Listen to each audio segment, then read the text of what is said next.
ملک شام کی شہزادی دامیہ اپنی خوبصورتی میں بے مثال تھی، لیکن غرور اور سنگدلی اس کی شخصیت کا خاصہ تھے۔ جب بھی اس کی سواری شہر کے بازاروں سے گزرتی تو گھروں کی کھڑکیاں اور دروازے بند کر دیے جاتے، دکاندار اپنی دکانوں کے پردے گرا دیتے اور راہگیر راستوں سے ہٹ کر گلیوں میں چلے جاتے۔ اگر کوئی بدقسمت اتفاق سے رہ جاتا تو حکم تھا کہ وہ فوراً زمین پر منہ کے بل لیٹ جائے۔ اس حکم کی خلاف ورزی کرنے والے کو چوراہے پر چبوترے پر کھڑا کر کے اس کی آنکھیں لوہے کی گرم سلاخوں سے پھوڑ دی جاتی تھیں۔ ایک دن جب شہزادی کی سواری بازار سے گزر رہی تھی، ایک بوڑھا ماہی گیر غلطی سے بازار میں داخل ہو گیا۔ اس کے سر پر مچھلیوں سے بھرا ہوا ٹوکرا تھا جسے وہ اکیلا نہ اتار سکتا تھا۔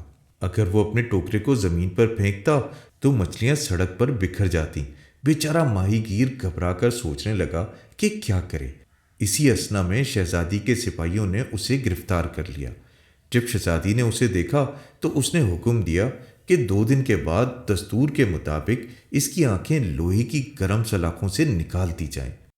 یہ سن کر کوتوال شہر نے سر جھکا لیا، لیکن ماہی گیر ہاتھ جوڑ کر رحم کی اپیل کرنے لگا۔ اس کی التجا کے باوجود شہزادی نے سنگدلانہ لہجے میں کہا، اس کمبخت کی آنکھیں پھوڑ دی جائیں۔ سپاہیوں نے اس کی بات مان لی۔ ماہی گیر کی آنکھوں میں آنسو تھے۔ وہ خوف اور بے بسی کے عالم میں زمین پر بیٹھ گیا اور کانپتے ہاتھوں سے مچھلیوں کو اپنے ٹوکرے میں ڈالنے لگا، لیکن مچھلیاں بار بار نیچے گر جاتی تھیں۔ سپاہیوں نے اس پر مزید گالیاں دیں اور سخت رویہ اختیار کیا۔ اسی دوران ایک نوجوان لڑکا جو تقریباً 16-17 سال کا تھا وہاں سے گزرا۔ اس نے ماہی گیر کی حالت دیکھ کر رحم کرتے ہوئے مچھلیوں کو ٹوکرے میں ڈالنے میں اس کی مدد کی۔ یہ دیکھ کر سپاہی غصے سے آگ بگولا ہو گئے۔ ایک سپاہی نے لڑکے کو دھکا دیتے ہوئے دور ہٹایا اور بولا، کس نے کہا تھا تمہیں کہ تم مداخلت کرو؟ لڑکے نے کہا، کسی غریب آدمی کا ہاتھ بٹانا جرم کب سے ہو گیا؟ یہ سن کر ایک سپاہی نے اسے آگے بڑھ کر گال پر تھپڑ مار دیا اور دوسرے نے غصے سے کہا، بچو، قانون نہ سکھاؤ، اپنا راستہ ناپو۔ لڑکے نے آگے بڑھتے ہوئے کہا، شاہی کتے، میں تم سب کو اور تمہاری شہزادی کو بھی دیکھ لوں گا۔ اور یہ کہہ کر وہ وہاں سے چلا گیا۔ سپاہی غصے میں دانت پیستے رہ گئے۔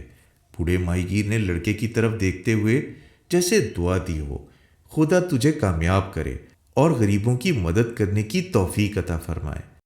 اس کے بعد سپاہیوں نے ماہی گیر کو گرفتار کر لیا اور لے گئے۔ شہزادی جب محل میں واپس آئی تو اس کی خاص کنیز گلنار نے کہا، شہزادی دامیہ، مجھے تو اس بیچارے ماہی گیر پر ترس آ رہا ہے، آپ اس کے لیے اپنا حکم واپس لے لیں۔ شہزادی نے سخت لہجے میں جواب دیا، تیر کمان سے نکلنے کے بعد واپس نہیں آتا اور میرا حکم بھی کبھی واپس نہیں لیا جا سکتا۔ گلنار چپ ہو گئی کیونکہ وہ جانتی تھی کہ زیادہ بحث کرنے سے وہ خود بھی کسی سزا کی مستحق ہو سکتی ہے۔ رات کو جب شہزادی اپنے محل کے کمرے میں اکیلی سو رہی تھی، وہی لڑکا جس نے سپاہیوں کو چیلنج کیا تھا کھڑکی کے راستے کمرے میں داخل ہوا۔ اس نے کمرے کا جائزہ لیا اور دیکھا کہ وہاں ایک خوبصورت گلدان رکھا ہوا ہے جس میں ہر قسم کے رنگ برنگے پھول موجود ہیں۔ ان پھولوں میں سے ایک بڑے پھول پر سرخ ہیرا رکھا ہوا ہے جس کی روشنی سے پورا کمرہ جگمگا رہا تھا۔ لڑکے نے آگے بڑھ کر ہیرے کو اٹھایا اور اپنی پگڑی میں چھپا لیا۔ اسی وقت پورا کمرہ اندھیرے میں ڈوب گیا اور لڑکا واپس اسی راستے سے نکل گیا۔ جب شہزادی کی آنکھ کھلی تو کمرہ اندھیرے میں ڈوبا ہوا تھا۔ وہ گھبرا کر بستر سے اٹھ کھڑی ہوئی اور ایک ایک چیز کو ٹٹولنے لگی۔ بڑی مشکل سے اس زنجیر تک پہنچی جس کے کھینچنے سے محل کی چھت پر لٹکا ہوا گھنٹا بجنے لگتا تھا۔ اس نے زنجیر کو زور زور سے کھینچا اور گھنٹے کی آواز دور دور تک پھیل گئی۔ تمام غلام اور کنیزیں گھبرا کر شہزادی کے کمرے کی طرف دوڑ پڑیں۔ بادشاہ اور ملکہ کی بھی آنکھ کھل گئی۔ ملکہ کمر تھامے ہوئے بستر سے اٹھ کھڑی ہوئی اور کہنے لگی، ہائے، میری بیٹی کے ساتھ کیا حادثہ پیش آیا، جلدی چلیں۔ دونوں تیزی سے شہزادی کے محل کی طرف روانہ ہوئے۔ وہاں پہنچ کر انہوں نے دیکھا کہ سب کے چہرے پر گھبراہٹ تھی اور شہزادی غصے میں تھی۔ تمام نوکر ہاتھ جوڑ کر کہہ رہے تھے کہ ہم نے کسی کو محل میں داخل ہوتے نہیں دیکھا۔ بادشاہ نے آگے بڑھ کر پوچھا، یہاں کیا ہوا ہے اور نقصان کیا پہنچا؟ شہزادی نے بتایا میرے کمرے سے ہیرا غائب ہے اور یہ سب کہہ رہے ہیں کہ یہاں کوئی نہیں آیا۔ بادشاہ نے پہرے داروں کی طرف دیکھا تو وہ کہنے لگے، جہاں پناہ ہم لمحہ بھر کے لیے بھی غافل نہیں ہوئے اور کسی کو آتے ہوئے نہیں دیکھا۔ بادشاہ نے کہا، بہتر ہے تم سب جاؤ اور کل شام تک چور کو ڈھونڈ نکالو، اگر وہ نہ ملا تو تم سب کو سخت سزا دی جائے گی۔ نوکر چلے گئے۔ ملکہ نے کہا، مجھے یقین ہے کہ چور ان نوکروں میں سے کوئی نہیں بلکہ باہر سے آیا ہے۔ صبح اعلان کروائیں کہ چور کو پکڑنے والے کو انعام دیا جائے گا۔ بادشاہ نے خاموشی سے سر ہلا دیا، لیکن وہ اس پہلی چوری سے حیران و پریشان تھا۔ صبح ہوتے ہی اعلان کرا دیا گیا کہ شہزادی کا گمشدہ ہیرا پیش کرنے والے کو منہ مانگا انعام دیا جائے گا۔ اگلے دن دربار میں ایک نوجوان لڑکا داخل ہوا۔ اس کے سر پر پگڑی اور ڈھیلا ڈھالا پاجامہ پہنے ہوئے تھا۔ وہ تخت کے سامنے آ کر جھک کر بولا، جہاں پناہ میں شہزادی کا ہیرا واپس لایا ہوں اور اعلان کے مطابق انعام بھی لینے آیا ہوں۔ بادشاہ نے کہا، شاباش، کہاں ہے وہ ہیرا؟ لڑکے نے پگڑی میں سے ہیرا نکال کر نہایت ادب سے بادشاہ کے حوالے کیا۔ بادشاہ ہیرے کو دیکھ کر بہت خوش ہوا اور کہا، اب کہو انعام میں کیا چاہتے ہو؟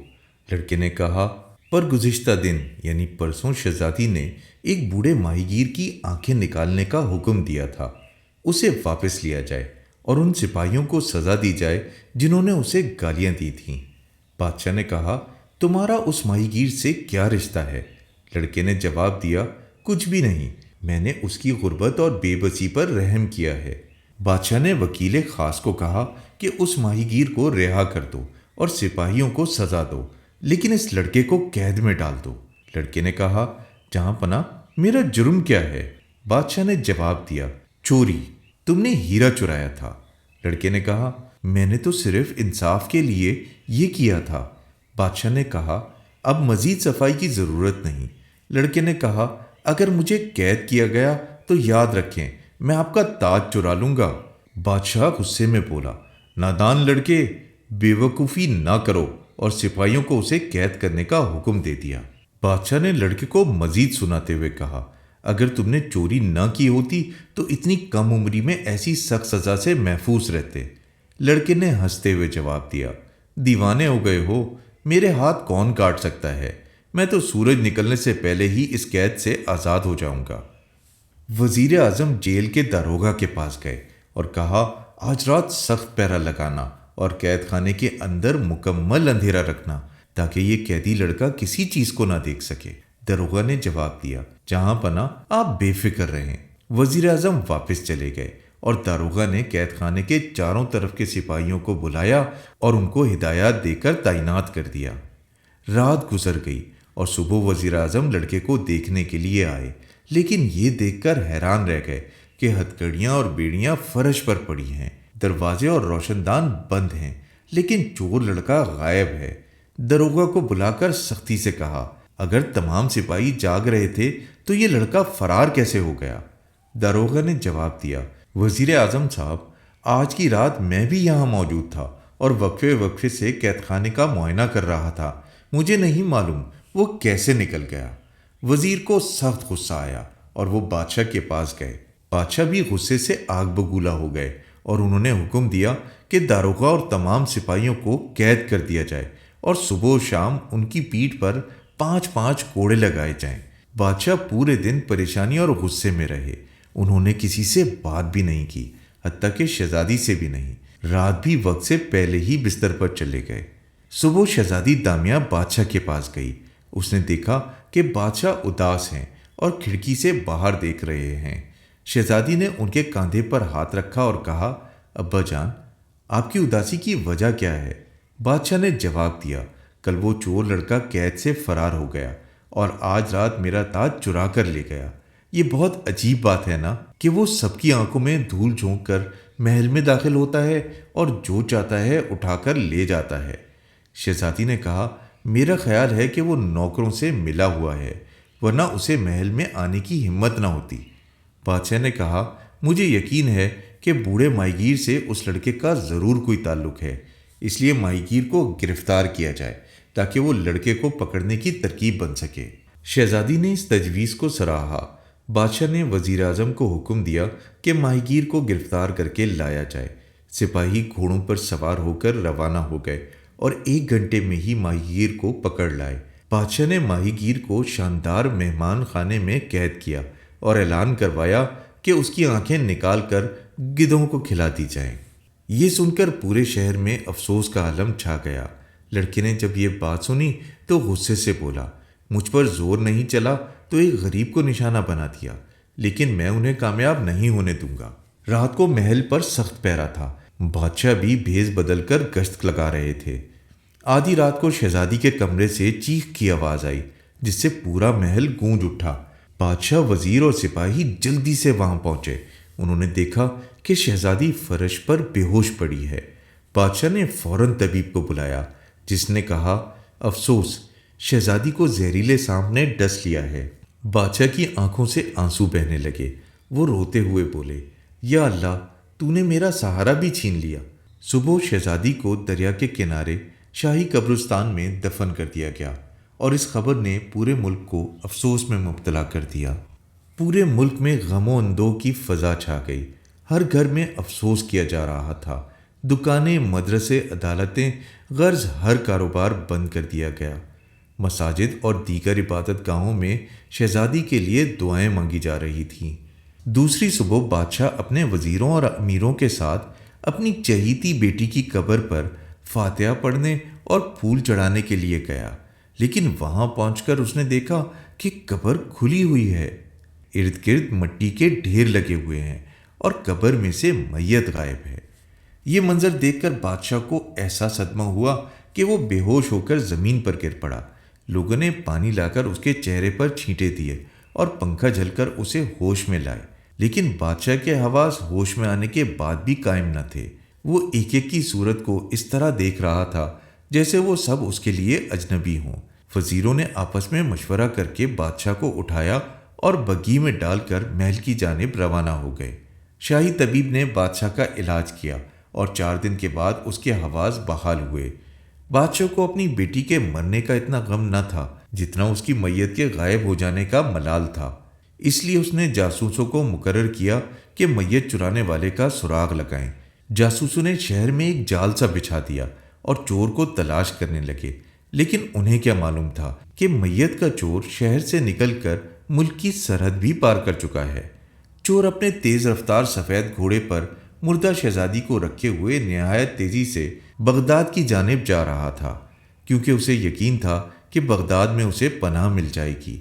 وہ نہایت تیزی سے راستہ طے کرتا جا رہا تھا، لیکن یہ فکر اسے بری طرح ستا رہی تھی کہ شہر کے دروازے پر اس لاش کو کس طرح چھپائے گا۔ منزلیں طے کرنے کے بعد وہ ایک چھوٹی سی بستی کے قریب پہنچا۔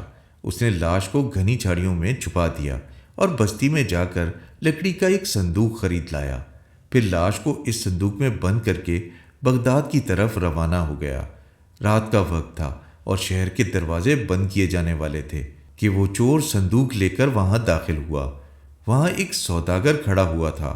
اس نے چور کو روک لیا اور کہا، تمہیں میرے یہاں 3 دن مہمان رہنا ہوگا، کیونکہ میں ہر جمعے کی رات یہاں آتا ہوں اور سب سے آخر میں آنے والے شخص کو اپنے گھر مہمان ٹھہراتا ہوں۔ آج اتفاق سے تم آخری شخص ہو۔ چور، جو اس وقت ایک لاش لیے ہوئے تھا، سوچنے لگا کہ اب کیا کرے۔ اگر وہ سوداگر کے یہاں مہمان ٹھہرا تو اسے لاش کا حال ضرور معلوم ہو جائے گا، لیکن پھر اسے خیال آیا اگر وہ کسی سرائے میں گیا تو وہاں بھی یہ راز کھلے بغیر نہیں رہ پائے گا۔ اس لیے اس نے سوداگر کے ساتھ جانے کا فیصلہ کیا۔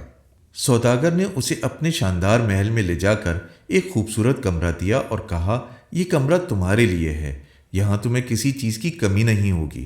چور نے کمرے میں موجود ایک مور کی تعریف کی، جس کے بارے میں سوداگر نے بتایا کہ یہ ایک خاص تحفہ ہے اور مقررہ وقت پر ناچتا ہے۔ رات کو چور نے کمرے کا دروازہ بند کیا اور صندوق کھول کر شہزادی کی لاش نکالی۔ پھر اس نے اپنی جیب سے ایک سفید رومال نکالا اور اپنے چہرے پر ہوا دی۔ فوراً ہی وہ ایک سیاہ سانپ میں تبدیل ہو گیا۔ اس نے شہزادی کی پنڈلی پر ایک نشان دیکھا اور وہاں سے زہر چوسنے لگا۔ زہر کو پنڈلی سے چوس کر ایک پیالے میں جمع کرنا شروع کر دیا، یہاں تک کہ خون نکلنے لگا۔ پھر وہ ایک کونے میں جا کر مٹی چاٹنے لگا اور دوبارہ اپنی اصلی شکل میں آ گیا۔ چور اپنی اصلی شکل میں واپس آ چکا تھا۔ دوسری جانب شہزادی نے بھی آنکھیں کھول دیں اور چور کو دیکھتے ہوئے بولی، میرے حلق میں کانٹے چبھ رہے ہیں، جلدی سے پانی پلاؤ۔ چور نے فوراً پانی گلاس میں ڈال کر شہزادی کو دیا اور اسے سہارا دے کر پلنگ پر لٹا دیا۔ پھر میز پر رکھا ہوا میوہ اسے کھلایا۔ میوہ کھانے کے بعد شہزادی کے جسم میں کچھ توانائی آئی تو اس نے سوال کیا، میں اس وقت کہاں ہوں اور تم کون ہو؟ چور نے جواب دیا، میرا نام سالار ہے، میں دمشق کا رہنے والا ہوں، لیکن اس وقت بغداد میں ہوں۔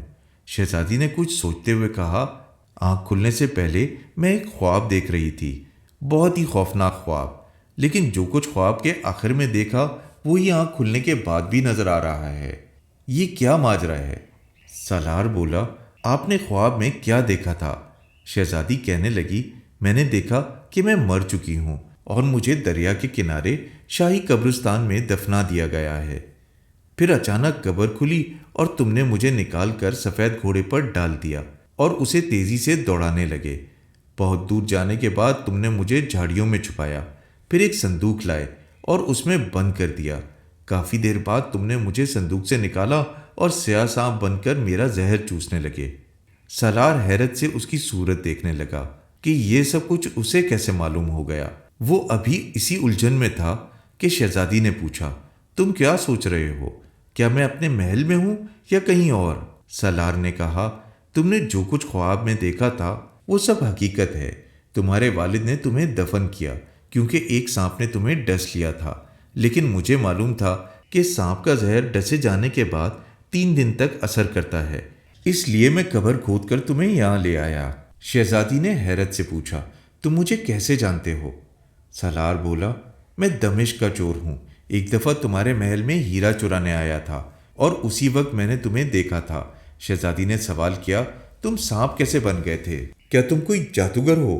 سالار نے جواب دیا، نہیں، لیکن میرے والد نے مجھے ایک رومال دیا تھا، جب میں اس کو ہوا میں ہلاتا ہوں تو سانپ میں بدل جاتا ہوں اور مٹی چاٹ کر دوبارہ اپنی اصل شکل میں آ جاتا ہوں۔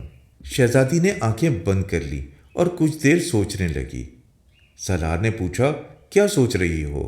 شہزادی بولی، میں یہ سوچ رہی ہوں کہ سانپ کے کاٹنے کے بعد میری روح نے جو کچھ دیکھا وہی خواب میں نظر آ رہا تھا۔ سالار نے کہا، مجھے بھی ایسا ہی لگتا ہے، اب یہ سب بھول جاؤ اور سکون سے سو جاؤ۔ شہزادی نے کہا، صبح ہوتے ہی مجھے میرے والد کے پاس لے چلو، وہ میری جدائی کے غم میں نڈھال ہو رہے ہوں گے۔ سالار بولا، انہیں بھول جاؤ، میں تمہیں اپنے لیے یہاں لایا ہوں، اب تمہیں میرے ساتھ رہنا ہوگا۔ شہزادی نے کہا، میں ایک شہزادی ہوں، ایک معمولی چور کے ساتھ کبھی نہیں رہ سکتی۔ سالار نے کہا، مگر اب تمہیں رہنا پڑے گا، اور ویسے بھی تم اب شہزادی نہیں ہو۔ اس نے مزید کہا، یہ بات اپنے دل سے نکال دو، اگر تم نے فرار ہونے کی کوشش کی یا مدد حاصل کرنے کی کوشش کی تو میں تمہیں زندہ نہیں چھوڑوں گا۔ اسی دوران میز پر رکھا ہوا مور اپنے پر پھیلا کر ناچنے لگا اور مختلف سازوں کی آوازیں سنائی دینے لگیں۔ مور کے پروں میں مختلف رنگوں کے موتی لگے ہوئے تھے جن کی روشنی سے سارا کمرہ جگمگا رہا تھا۔ شہزادی اور سالار دونوں حیرت سے مور کا ناچ دیکھنے لگے۔ تھوڑی دیر بعد ایک موتی زمین پر جا گرا اور مور نے ناچنا بند کر دیا۔ سالار نے موتی کو اٹھانا چاہا لیکن شہزادی نے منع کرتے ہوئے کہا، یہ کسی اور کی چیز ہے، اسے مت چھوؤ۔ سالار بولا، میں اسے چرانا نہیں چاہتا۔ شہزادی نے کہا، جو بھی ہو اسے مت چھیڑو۔ سالار نے موتی کو وہیں رہنے دیا۔ شہزادی کچھ دیر بعد سو گئی لیکن سالار جاگتا رہا۔ اس نے سوچا کہ سانپ بن کر سوداگر کی حویلی کا جائزہ لینا چاہیے۔ اس نے رومال نکالا، اپنے چہرے پر ہوا دی اور سانپ میں بدل کر رینگتا ہوا کمرے سے نکل گیا۔ سوداگر کی حویلی میں 20 کمرے تھے، ہر ایک قیمتی اور انمول چیزوں سے سجا ہوا تھا۔ اس نے سب دیکھنے کے بعد حویلی کی چھت پر موجود کمرے کا رخ کیا جو دیگر کمروں سے بالکل مختلف تھا۔ وہاں نہ کوئی سجاوٹ تھی نہ روشنی، ہر طرف مردوں کی کھوپڑیاں اور ہڈیاں پڑی ہوئی تھیں۔ سامنے ایک دیوار پر آئینہ لٹکا ہوا تھا اور قریب ایک میز پر چراغ جل رہا تھا۔ سوداگر ایک لمبا کوٹ پہنے چراغ کی چمنی اٹھا رہا تھا۔ جیسے ہی اس نے چمنی اٹھائی، چراغ سے دھواں نکلنے لگا اور آئینے میں وہ سرخ موتی جو مور سے گرا تھا جگمگانے لگا۔ سوداگر نے موتی کو دیکھ کر چراغ کی چمنی واپس رکھی اور سوچ میں پڑ گیا۔ سالار نے یہ منظر دیکھا تو فوراً سمجھ گیا یہ شخص سوداگر نہیں بلکہ ایک جادوگر ہے، اور اس سرخ موتی میں ضرور کوئی راز چھپا ہے۔ اس نے سوچا کہ بہتر ہوا جو میں نے اس موتی کو ہاتھ نہیں لگایا۔ یہ سوچ کر وہ دوبارہ رینگتے ہوئے اپنے کمرے میں واپس آیا، مٹی چاٹ کر اپنی اصل شکل میں آ گیا اور دروازہ بند کر کے شہزادی کے پلنگ کے قریب قالین پر ہی سو گیا۔ صبح جب آنکھ کھلی تو شہزادی بھی جاگ رہی تھی۔ اس نے شہزادی کو رات کا سارا حال سنایا اور کہا اب ہمیں یہاں سے نکل جانا چاہیے، ورنہ یہ جادوگر ہمیں نقصان پہنچائے بغیر نہیں چھوڑے گا۔ شہزادی بولی میں بھی یہاں نہیں رہنا چاہتی، ہمیں فوراً دمشق واپس جانا چاہیے۔ سالار کچھ بولنے ہی والا تھا کہ جادوگر آن پہنچا۔ شہزادی کو دیکھ کر وہ سالار سے بولا یہ کون ہے اور یہاں کب آئی؟ سالار نے جواب دیا یہ میری بیوی ہے، ڈاکوؤں کے خوف سے میں اسے صندوق میں بند کر کے یہاں لایا ہوں۔ جادوگر خاموش ہو گیا، پھر اس نے فرش پر پڑا ہوا موتی اٹھا کر مور کے پروں میں لگا دیا۔ شہزادی نے کہا اب ہمیں اجازت دیجیے، ہم یہاں سے جانا چاہتے ہیں۔ جادوگر بولا ابھی نہیں، میں اپنے مہمانوں کو 3 دن کے بعد رخصت کرتا ہوں۔ اگر طبیعت گھبرا رہی ہے تو ناشتے کے بعد میرے باغ کی سیر کر لو، وہاں ایسی عجیب و غریب چیزیں ہیں جنہیں دیکھ کر تم حیران ہو جاؤ گے۔ یہ کہہ کر جادوگر چلا گیا اور تھوڑی دیر کے بعد ناشتے کا بندوبست کر دیا گیا، جس میں شیر خورما، سیب کا مربع، میدے کے پراٹھے، شاہی ٹکڑے اور شہد شامل تھا۔ شہزادی بولی مجھے لگتا ہے ان کھانوں پر جادو کا اثر ہوگا۔ سالار نے جواب دیا ہاں میں بھی یہی سوچ رہا ہوں، لیکن اب ہمیں کیا کرنا چاہیے؟ شہزادی نے کہا ہم ان میں سے کچھ نہیں کھائیں گے بلکہ باقی سیر کے بہانے یہاں سے فرار ہو جائیں گے۔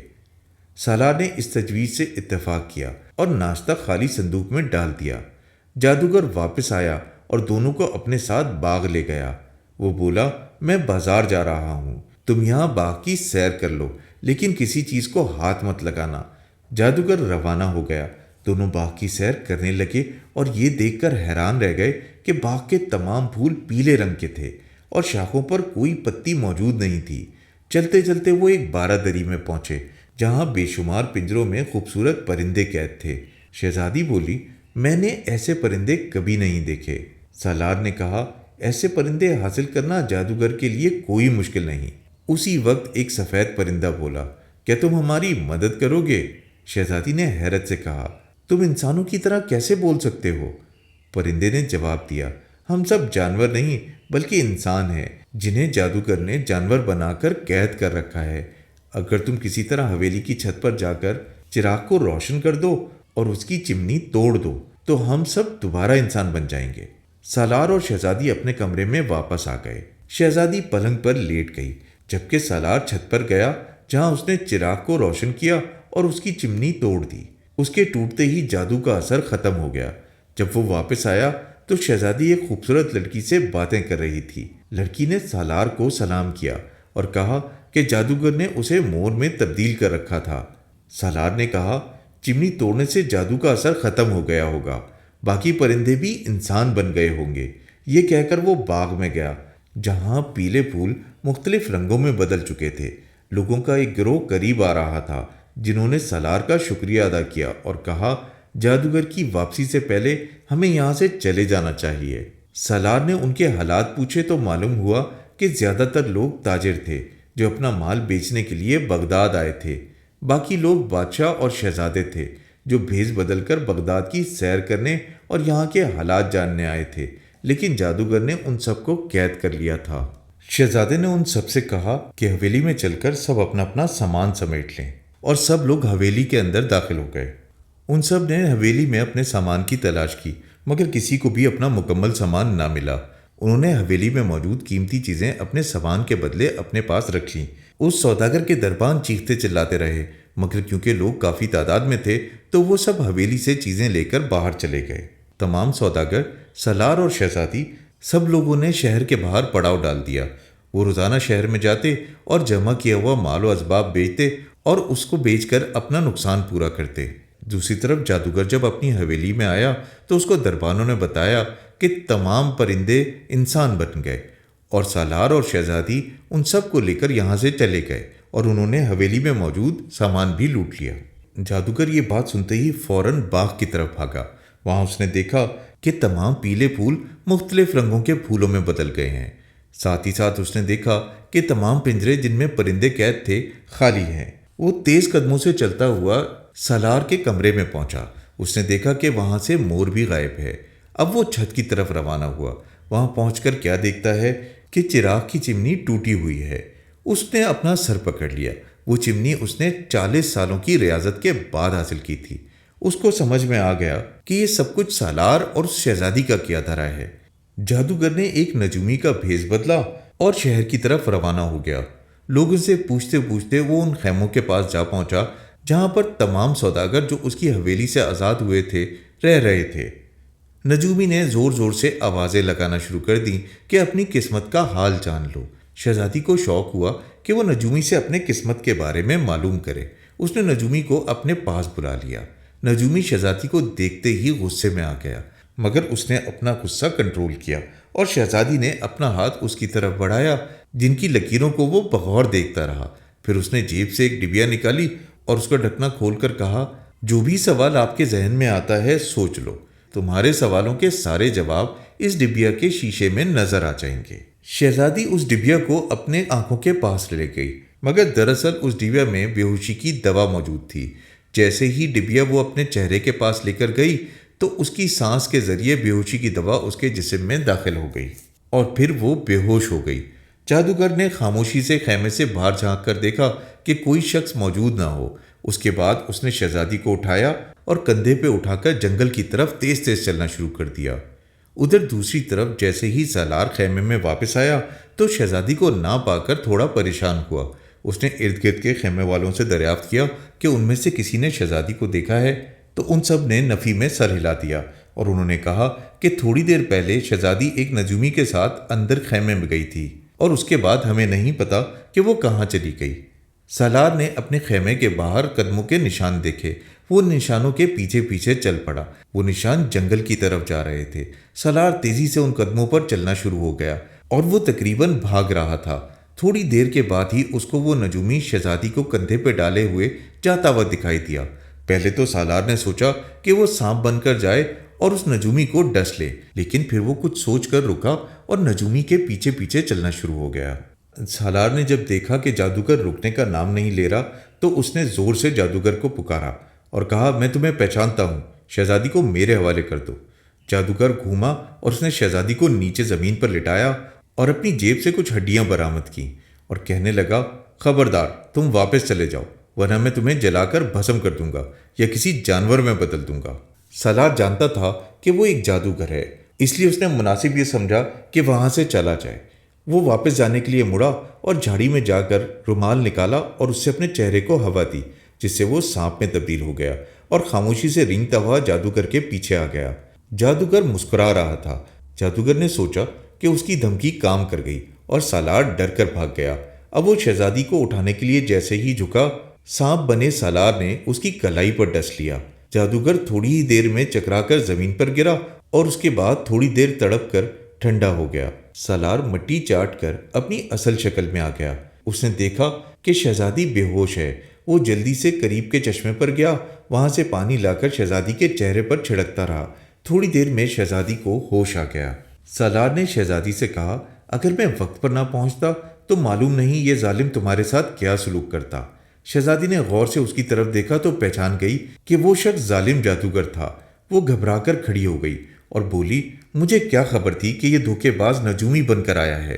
سالار نے اطمینان سے کہا، خیر اب میں نے اسے ٹھکانے لگا دیا ہے، چلو اب واپس چلیں۔ دونوں جب واپس پہنچے تو دیکھا کہ باقی لوگ اپنا سامان باندھ رہے ہیں۔ سالار نے پوچھا تو ان لوگوں نے بتایا کہ ان کا تمام سامان فروخت ہو چکا ہے اور اب وہ واپسی کی تیاری کر رہے ہیں۔ سالار نے کہا، جانے سے پہلے میں چاہتا ہوں کہ یہاں کے بادشاہ سے ساری صورتحال بیان کر دوں۔ سب نے اس تجویز کو پسند کیا اور سامان باندھ کر سالار کے ساتھ بادشاہ کے محل چلے گئے۔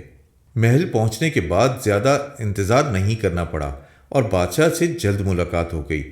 بادشاہ نے اطمینان سے ساری کہانی سنی اور سالار کو شاباش دی۔ اس نے وزیر کو حکم دیا کہ جنگل سے جادوگر کی لاش لائی جائے، اس کی حویلی کے تمام ملازمین کو فارغ کر دیا جائے اور اس حویلی کو شاہی قبضے میں لے لیا جائے۔